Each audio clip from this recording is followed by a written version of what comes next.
for colors. How can one plausibly say that poems are made of images, as readers of English language poetry have been especially prone to do over the last 100 years? Brain and cognitive scientists debate the nature of mental images, the images that you imagine being inside your head. Some of them arguing that they are more like what we experience as pictures, and others maintaining that they are more like what we experience as language. But as one of them points out, both these pictorialists and descriptionists accept the fact that scientists have found no pictures in the brain, and that even if they had, we wouldn't be able to see them unless the brain also contained a little flashlight. Neither has anyone ever found a picture in a poem, ever.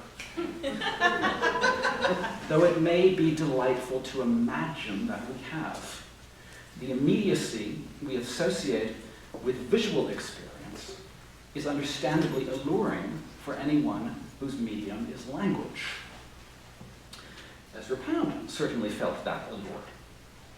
More than once he told the story of how he came to write the famous little imagist poem in the station of the metro, which is the first item on your handout.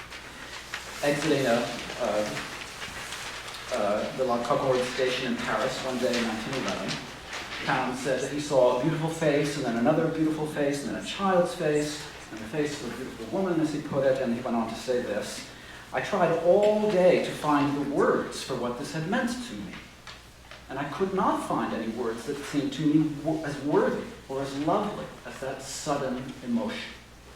And that evening, as I was walking home, I was still trying, and I found suddenly the expression, not in speech, but in little splotches of color.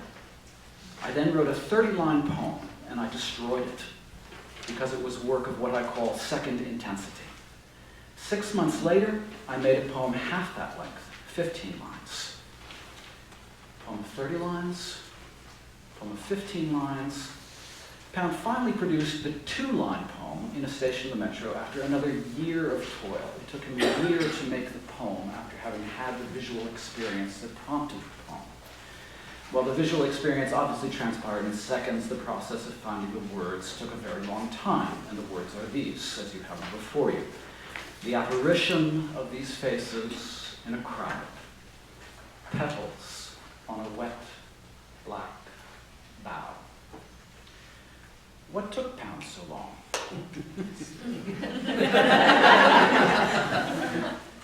Then the second line begins with a stress syllable, petals. And once again, the function words following this noun remain unstressed. Petals on a. This little string of unstressed syllables throws us forward into the more semantically charged adjectives and noun concluding the line. So we get petals on a wet, black bough.